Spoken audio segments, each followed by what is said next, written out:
En esta clase tenemos al profesor licenciado Ignacio Zaneira, al cual le agradecemos muchísimo, ¿sí?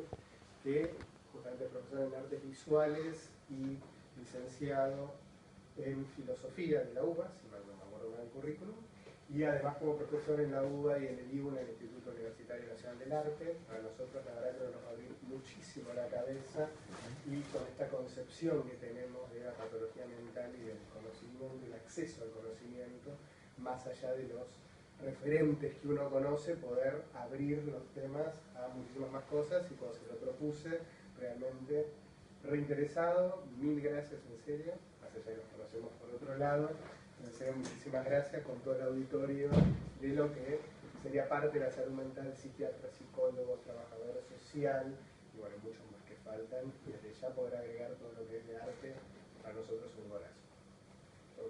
Bueno, ¿qué tal? Buenas tardes, ¿cómo están? Muy bien, che, les voy a hablar acá de atrás, así pueden ir viendo las imágenes. Bueno, la verdad te agradezco, Martín, la invitación y la posibilidad de participar del espacio. Mi idea es un poco compartir mi visión sobre el asunto y también, si es posible, sobre el final abrir como un espacio para que compartamos cómo vemos la cuestión. Bueno, Martín me invita a dar una charla sobre arte e impulsividad. Reconozco que no soy un especialista en el tema. Supuse que no tenía que ver ni con mi impulsividad, ni con el hecho de que sea especialista, porque claramente no lo soy, sino tal vez por el hecho de que sí tengo una práctica artística sostenida hace muchos años y me dediqué a teorizar sobre el arte, ¿no? Fundamentalmente desde el campo de la filosofía, ¿no? que es el área que relativamente manejo. Hace ya más de un año trabajo en Cedronar y he trabajado también con personas en situación de consumo problemático a través del arte, con lo cual es un campo que he transitado, digamos, con varias dificultades que después les voy a contar. Hablar de arte e impulsividad asusta un poco por la inabarcabilidad que propone, ¿no? Se imaginan que bajo la palabra arte ya hay un problema gigante, ¿no? Y incluso también sobre el concepto de impulsividad, que habrán estado discutiendo en los últimos seminarios. Ahora, ¿en qué punto se encuentran una y otra? ¿Es posible establecer alguna correspondencia entre ambas? A mí me gustaría avanzar un poco mostrándoles algunos ejemplos de obras de arte o de artistas, fundamentalmente las artes visuales, pues el campo en el cual me siento más cómodo, en función de analizar o desplegarme en tres campos. En primer lugar, ¿qué es lo que tiene la historia del arte para decirnos sobre la impulsividad, ¿no?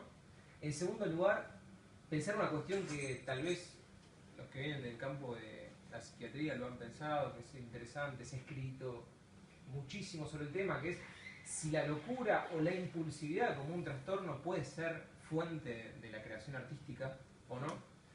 Y en tercer lugar, a mí me gustaría como abrir ahí la pregunta, no sé si tengo mucho para aportar en el tema, de si el arte puede ser una herramienta terapéutica para tratar trastornos de impulsividad, ¿no? Claramente cuando yo hable de impulsividad voy a hablar de como lo que se llama o se entiende como impulsividad disfuncional o trastornos de impulsividad y no aquellas acciones no planificadas o espontáneas que puede tener cualquier individuo, ¿no? Hablando de historia de la impulsividad, yo estuve ahí como leyendo un par de papers sobre el tema y bueno, hay una cosa que es como una constante, ¿no?, sobre la impulsividad, que podemos decir que se define en tres dimensiones. La primera es una incapacidad para utilizar información disponible para pensar en las consecuencias de los actos, ¿no? Por otro lado, una incapacidad para posponer una recompensa inmediata pero pequeña en pro de una recompensa mayor, aunque más tardía. Y la tercera es un déficit para suprimir una respuesta motora prepotente, ¿no?, básicamente. O sea, podemos decir que en síntesis, si voy muy rápido díganme, por favor, yo tengo una tendencia como a acelerar. En síntesis, esto expresa como una inhibición para evaluar o establecer ecuaciones de costo-beneficio asociadas a la potencialidad de planificar o de una planificación que tiene todo ser humano, ¿no?, por un lado, pero también, si lo piensan un poquito, se vincula como otro aspecto bastante interesante del ser humano, que es aquel en el que prima el instinto por sobre la razón, ¿no? o el impulso fisiológico por sobre el juicio. Digamos, la impulsividad también está atravesada por esa circunstancia. Como podemos intuir, esta escisión entre cuerpo, deseo, instinto, voluntad y su oposición a la razón, la conciencia o el juicio atraviesa gran parte del pensamiento occidental, ¿no? Lo habrán leído, seguramente, lo habrán visto. Ya estaba en Platón, ¿no? Digo, para decirlo burdamente, Platón hablaba del cuerpo como cárcel del alma, ¿no? Y justamente sostenía que el cuerpo es aquel que nos conducía a las pasiones, ¿sí? Que nos hacía perder, ¿no? Que mareaba el alma, decía Platón. Y acá porque va a tapar a la persona que se siente el proyector. Tranquilo, no pasa nada. Y la idea de que el alma, digamos, era como el aspecto racional del hombre. Esta tensión, digamos, esta suerte de dualidad entre impulso, naturaleza, instinto, razón, conciencia, digo, está presente desde los orígenes del pensamiento occidental.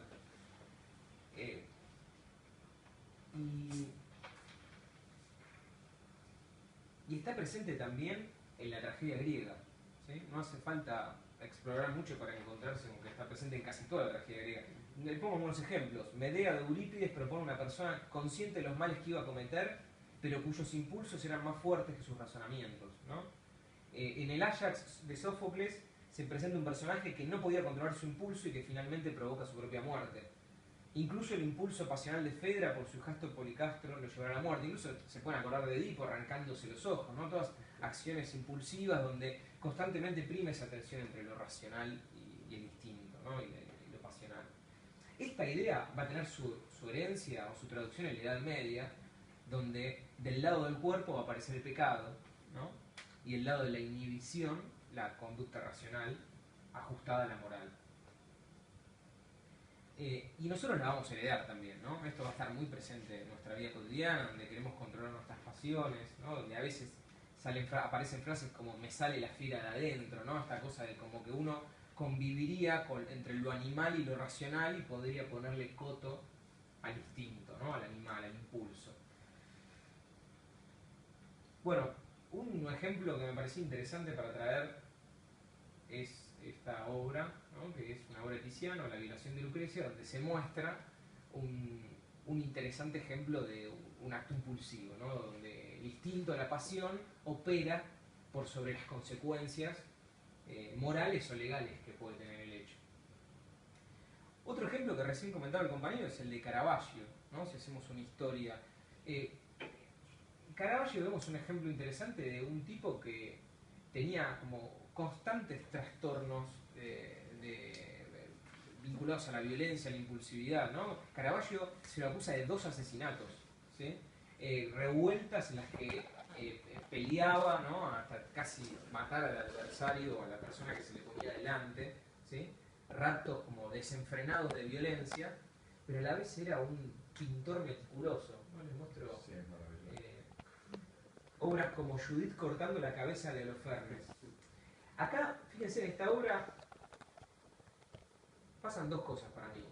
Uno se podría preguntar, ¿acá Caravaggio está siendo impulsivo cuando pinta esto? Bueno, difícil, ¿no? Que una persona pueda pintar algo extremadamente realista, digamos, agitado, en un estado de agitación, ¿no? En una instancia, digamos, de posesión física. Podemos decir que todo lo contrario, es una obra enormemente planificada, con bocetos, con observación. Sin embargo, demuestra como una crudeza atípica, incluso para la pintura de la época, ¿no? Bueno, después nos vamos a ir a preguntar un poquito en qué medida una conducta o una personalidad impulsiva desarrolla obras de arte que manifiestan esa impulsividad o no. Hay un ejemplo que a mí me resulta interesante, por ahí ya abriéndome a otro lado, que tiene que ver con Goya. ¿Sí? No porque Goya sea así una personalidad impulsiva, sino porque Goya es el tipo que en el devenir, digamos, en la decadencia del planteo moderno, empieza a cuestionar el papel de la razón, ¿no? y justamente se empieza a ver como la decadencia, los límites de la razón, la crisis de la modernidad tardía, que se manifiesta en su maquinización y cálculo, y la razón es la que empieza a producir monstruos. Entonces, nuevamente, ¿no? Esta tensión entre lo racional y el instinto ahora se subvierte. ¿Por qué? Porque justamente el llamado del romanticismo frente a la sobreabundancia de la razón es como una vuelta a la búsqueda de la naturaleza. Y justamente es en el romanticismo donde empieza a aparecer la idea de la locura asociada a la creación artística, ¿no? Si bien tiene orígenes en la antigüedad, es en el romanticismo donde se empieza a explotar esa vinculación, ¿no? Es la locura, digamos, aquello que sale por afuera de la razón, en lugar de la inspiración artística. Eso me lleva por ahí como al segundo momento de lo que yo quería mencionar, que es si la impulsividad puede ser una fuente o condición de la creación artística. Se darán cuenta que para la psiquiatría moderna, tratar la impulsividad como un trastorno que se da entre instinto y razón no tiene tanto sentido, ¿no? Digo, la psiquiatría moderna empieza a pensar la impulsividad como desde su carácter patológico, ¿no? Asociado a conductas agresivas, bipolaridad, consumo problemático de sustancias, hiperactividad, trastorno de personalidad, suicidio, psicosis, entre otras cosas. Y bueno, como se podrán imaginar, existen y existieron muchísimos artistas a lo largo de la historia que han sufrido algún tipo de impulsividad disfuncional, así como artistas que han sufrido esquizofrenia, trastornos psiquiátricos severos de todo tipo, ¿no? Patologías duales, tendencias suicidas. Pero uno puede decir, bueno, casi tantos como los han sufrido carpinteros, vecinos, ejecutivos, ¿no? ¿Por qué los artistas? ¿Qué hay ahí? Salvo que uno se haga cargo de una asociación, que hay una relación entre enfermedad mental y creación artística, ¿no? A mi juicio discutible, para el estado de la cuestión desde un punto de vista psiquiátrico y desde las neurociencias también es discutible, ¿no? Sin embargo, no podemos desconocer que está totalmente impregnado en el imaginario, ¿no? El artista es loco. Las preguntas que yo me hago es, ¿puede ser la enfermedad mental fuente de la creatividad y la producción artística? ¿Es el arte un soporte sobre el cual se descargan impulsos no planificados, síntomas de patologías mentales, sentimientos que tendrían formas impulsivas en la vida práctica? ¿Puede ser el arte un catalizador de la impulsividad? Bueno, de nuevo, esta relación entre arte y locura es tan vieja como difusa, tan difusa como es el concepto de arte. Por eso por ahí conviene hacer algunas precisiones. Disculpen mi primera incursión en el psicoanálisis. Yo cuando fui invitado por Bernardín tenía entendido que iban a ser todos psiquiatras y a veces sí que a muchos psiquiatras no les gusta el psicoanálisis, pero me parece que vale la pena, digamos, viene a colación, porque en este punto me quiero referir al ensayo de Freud que se llama Un recuerdo infantil de Leonardo da Vinci, por ahí lo han leído, si no, se los recomiendo, está muy bien escrito, la verdad, súper interesante, de 1910. Ahí Freud lo que hace es aplica el psicoanálisis a una biografía, ¿no? Evidentemente Freud no psicoanalizó a Leonardo por cuestión temporal, pero sí intentó, digamos, rastrear la biografía de Leonardo y aplicar la teoría psicoanalítica. Y ahí, a partir de una nota, ustedes saben que Leonardo escribía así muchísimo, no en folios, escribía incluso en un espejo para que no le roben las ideas y demás. Freud descubre un recuerdo infantil de Leonardo en el cual Leonardo cuenta la anécdota de que un pájaro, una gran ave, le mete la cola en la boca, ¿no? En ese recuerdo infantil. A partir de eso, Freud empieza a hacer una especulación, digamos, bastante interesante y compleja, como polémica, vinculando la producción artística de Leonardo con su tendencia homosexual, su abstinencia sexual y su narcisismo, ¿no? Indicio de ello sería su recurrencia al placer visual y una incapacidad para dar fin a las obras pictóricas. Algo en lo que me gustaría detenerme, porque me hizo pensar mucho eso cuando leí el ensayo, que es el hecho de que lo que documenta muy bien Vasari, que es uno de los principales historiadores de Leonardo es que Leonardo empezaba a pintar una obra y cuando veía representado lo que él quería traducir en imagen, ya perdía interés en la obra, no le interesaba terminarla, ¿no? Entonces, ahí Freud ve justamente esa recurrencia por el placer sexual en la imagen que encontraba Leonardo. Y acá lo que me interesa mencionar es cómo habría entonces, en el origen de la producción artística, una actividad funcional que se cristalizaría en su producción artística. Entonces el arte sería pensado como un mecanismo de sublimación, bueno, que Freud y Lacan repetirán un montón de veces en su obra, ¿no? Y que acá se hace manifiesto en este texto. Pero, de nuevo, ¿no? Seamos realistas, es tal vez difícil pensar con los datos que tenemos que Leonardo haya sido un tipo que sufría de trastornos de impulsividad, más allá de que sufría de otras cosas, o que esto se encuentre vigente en su obra. Por ahí nos podemos mover a otro autor que indiscutiblemente ha transitado esos carriles, que es el caso de Van Gogh, ¿no? Hiperrepetido, hiperanalizado. Yo hace no mucho tiempo pegué con un artículo, un paper de una revista de psiquiatría, donde Dietrich Blumer intenta como reelaborar el diagnóstico de Van Gogh, ¿no? De hecho se llama La enfermedad de Vincent Van Gogh. Y él lo que hace es analiza, digamos, todos los diagnósticos que se han hecho sobre el tipo, todos los análisis que se han hecho sobre la situación clínica de él, y elabora, digamos, elabora como una nueva posición, si se quiere, donde sostiene que lo que sufría Van Gogh básicamente era IDD, ¿no? Interictal Dysphoric Disorder, ¿no? Propio de una persona que tiene epilepsia, ¿no? Y eso explicaría claramente sus ataques de melancolía, los periodos en que alternaba excitación con depresión, episodios de furia y ataques de impulsividad, ¿no?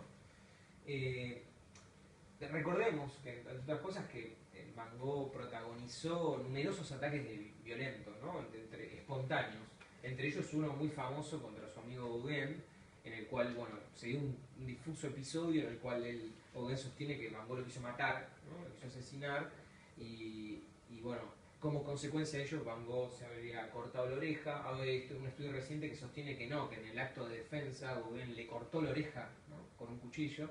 Pero bueno, digo, más allá de las posiciones al respecto,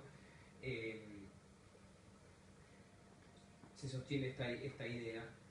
El cuadro por el cual Van Gogh es hospitalizado en varias oportunidades fue acompañado de alucinaciones, paranoia y amnesia confusional. Bueno, lo que sostiene Blumer es que estos síntomas psicóticos por los cuales fue diagnosticado como esquizofrénico, ¿no? En su momento y muchos estudios posteriores, no responderían a una esquizofrenia, sino al recurrente consumo de ajenjo, ¿no? O de absenta que tenía Van Gogh, sobre todo su etapa en París, que estaba asociada a un daño cerebral temprano que había tenido, ¿no?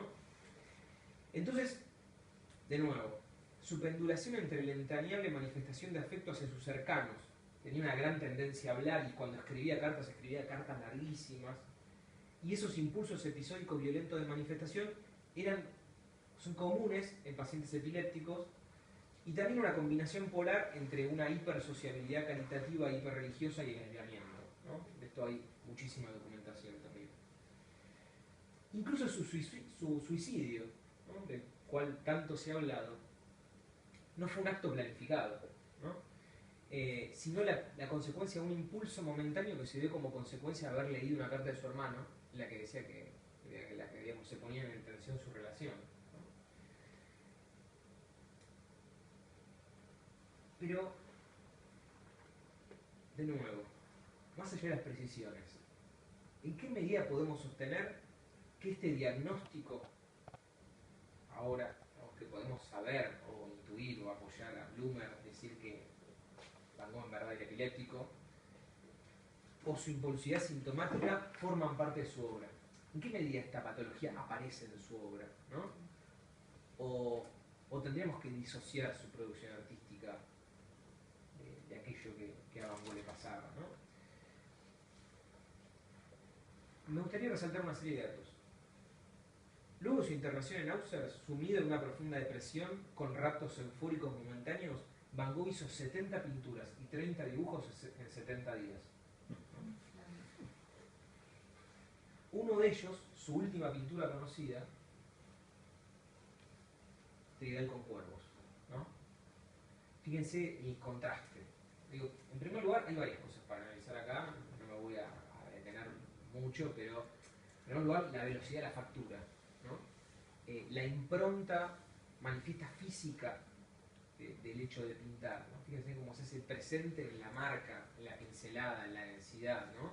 En el cielo. El contraste entre los cálidos y los fríos, ¿no? Como esa suerte como de dualidad, de contraste entre una instancia como de depresión y de euforia.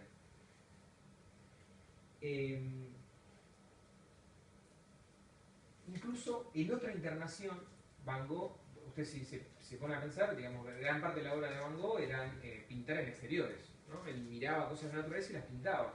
Sin embargo, cuando estuvo internado por tener alucinaciones, ¿no? Van Gogh pidió tablas y en vez de pintar cosas observables tenía un gran sentimiento de lo sagrado, dice en sus cartas, ¿no? Como delirios religiosos, y pintó esto, ¿no? Y hay 2 o 3 series más que son las pinturas religiosas, que las pintó de memoria, ¿sí? Y por ahí podemos incluso ver un cuadro como que es arquetípico de este momento, ¿no? Tengo una consulta quizá medio tonta.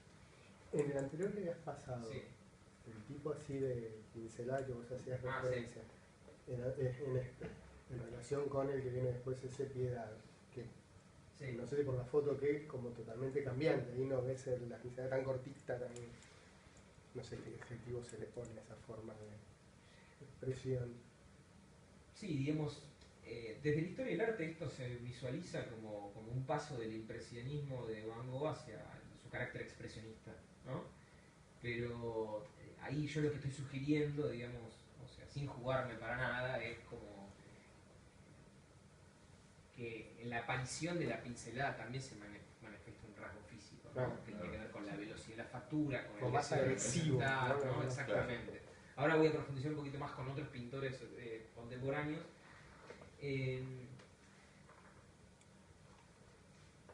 ¿Es el impulso el que se hace manifiesto en esta obra, más allá del tema paisajístico? ¿Cómo opera el arte en este momento de la vida de Van Gogh? Bueno, yo no me aventuraría a decir que la obra de Van Gogh es la consecuencia de un enfermo mental, para nada, porque no podemos desconocer la enorme lucidez productiva de Van Gogh, la compleja teoría del color, ¿no? Es uno de los fundadores de la teoría moderna del color, ¿no? Él sabía exactamente lo que estaba haciendo y cómo ponía un colorcito al lado del otro. Les tiro algunas cosas, ¿no? Digo, el verde al lado del naranja, el azul al lado del naranja en el cuerpo, digo, el combinar el frío con el cálido constantemente, en la teoría del color básica, eso lo que hace es le da mayor vibración a los colores, ¿no? Cuando uno pone un complementario al lado del otro. Si ustedes se fijan, por ejemplo acá, ¿no? El naranja con el azul, 2 complementarios. ¿Qué hace Van Gogh? Pone pinceladitas de naranja saturado al lado del azul, y eso lo que hace es activa el azul y activa el naranja, ¿no? Digo, conocía muy bien lo que estaba haciendo. Sin embargo, fíjense el tono general de la pintura y en el contexto en el cual lo pintó. También la capacidad para una detenida observación, ¿no? Y la excelencia, una gran obra que yo podría decir que no es la exposición de una persona que padece una enfermedad mental, sino en todo caso la obra de un gran artista con epilepsia. Pero lo dejo planteado ahí. El otro que me gustaría transitar es Munch, ¿no? Por ahí también lo conocen. Se ha propuesto que Munch, uno de los grandes baluartes del expresionismo, sufrió una enfermedad afectiva bipolar asociada con un trastorno, bueno, el consumo problemático de alcohol. Fue hospitalizado en varias oportunidades por productividad alucinatoria, ánimo depresivo e ideación suicida, pero desarrolló una prolífica telas y justamente lo que se veía era la raya, el impulso, ¿no? Casi hasta cortar la tela, y una gran cantidad de pintura, y eso fue lo que lo equilibró y le permitió como reinsertarse en una vida social, ¿no? De hábito pálido, digamos, tiene una onda medio distímica, medio depre, y fue una construcción social, digamos. Porque era la manera en la cual él encontraba su manera de expresar eso, ¿no? Y esos rasgos que hacen tan individuales a cada obra son tan personales, estoy hablando muy redundante, pero son tan personales con cada uno, entonces también eso tiene que ver con la manera en la cual cada uno expresa lo que le va pasando, digamos, o el sentimiento o aquello que inspira y que genera esa obra puntualmente, esa manera individual de expresarlo o particular. Cómo pintaba Pollock me recuerda en realidad la improvisación, sobre todo en el jazz, donde en realidad hay un punto técnico bastante específico, pero no se está pensando todo el tiempo. O sea, hay un equilibrio entre lo técnico y lo... ¿Cómo? Es que no se... Sí es pensado, pero no en los términos en los que uno estaría acostumbrado. No en palabras. Es más parecida a la producción musical lo de Pollock, que la improvisación musical. Porque hay un punto, un solo de jazz, el tipo termina llegando donde quiere llegar. Ni siquiera sabía dónde quería exactamente, pero en el momento cierra, tiene que cerrar. Sí, donde más la parte de investigación cerebral ha hecho mucho enfoques en la producción musical, el cerebro del músico, más allá que algunos hayan escrito algo de la parte de artista plástico, ¿no? Pero en el cerebro músico sí se ha escrito mucho en relación a cierta configuración de redes de creación. Te quería preguntar en relación a referentes argentinos, ¿no? De artistas plásticos, ya sea pintura, escultura o lo que sea. No sé si hay algo escrito, has notado algo. A mí me viene a la cabeza una persona, pero... No, Marta Minjini, por ejemplo. Me encanta, pero muy viciado quizá mi comentario. Sí, a ver... En relación de la creación con la impulsividad o con el acto impulsivo, con algún rasgo impulsivo, ¿no? Sin ponerle el sello impulsivo, ¿no? El rasgo.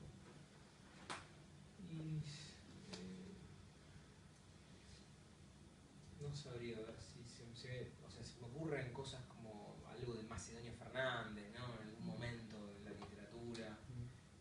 Acá existe, digamos, todo lo que fue el movimiento de la neofiguración, digamos, fue la recepción del expresionismo abstracto, ¿no? En la década del 60, final de la década del 50, pero digo, como difícil encontrar este cruce entre lo biográfico y la obra.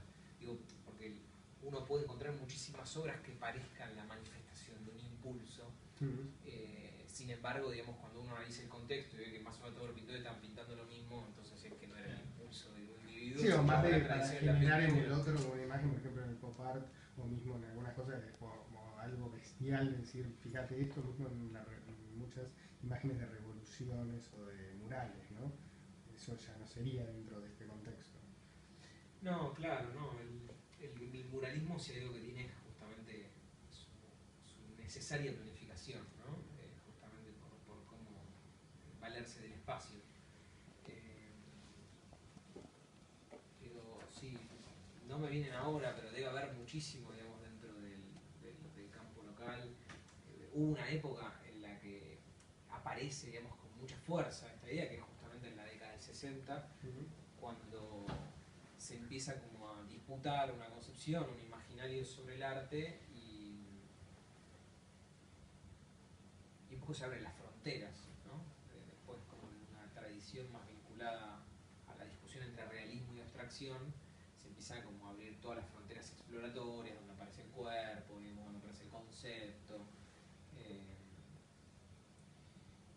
El Vitela, ¿no? Claro, bueno, no me puedo acordar de todo lo que es la línea de Romero Brest acá, comandando, digamos, ese proceso donde efectivamente hay una gran recepción de todo lo que es el expresionismo abstracto, que es justamente Pollock, y cómo se recibe esta idea de la corporalidad, el impulso, ¿no?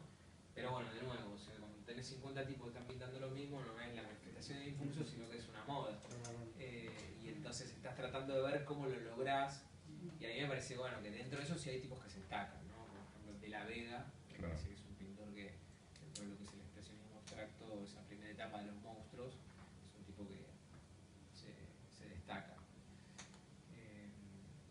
Pero bueno, sí, habría que pensarlo. No sé si alguien tiene alguna pregunta más ¿O alguna anécdota? o alguna anécdota. A mí me queda todavía resonando porque lo dijiste así al pasar, y quizás sea objeto de otra invitación, si te gustó venir el espacio. Todo lo que dijiste, bueno, después esto quedaría como al margen lo que es el dadaísmo, Dalí, surrealismo. No como lo dejaste ahí, nos lo tiraste y Bueno, justamente, ¿no? Ahí yo no me quise meter mucho, pero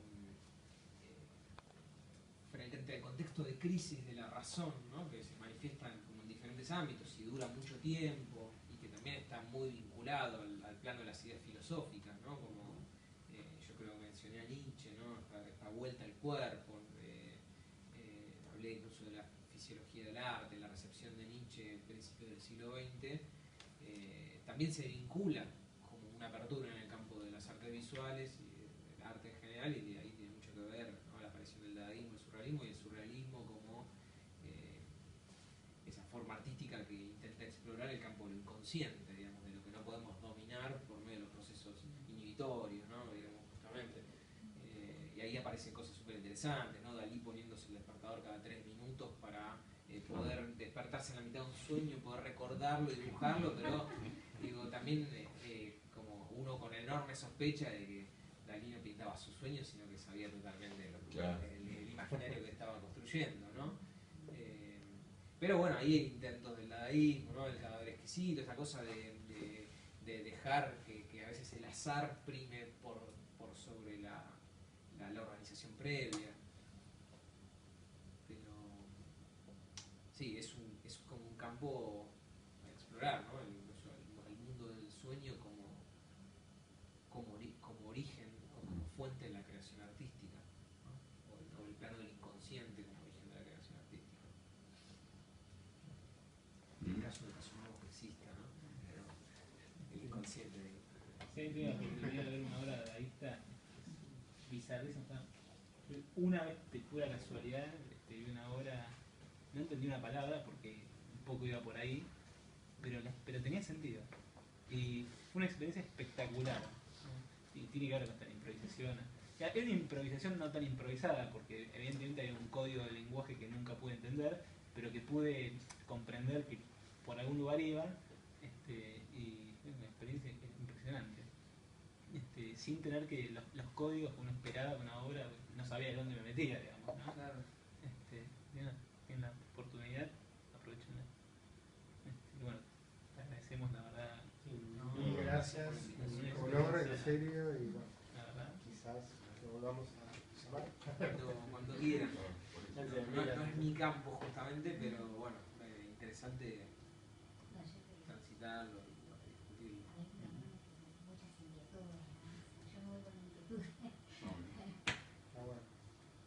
Hay bibliografía a montón para leer sobre este tema, no escasea, así que incluso particularmente sobre arte e impulsividad.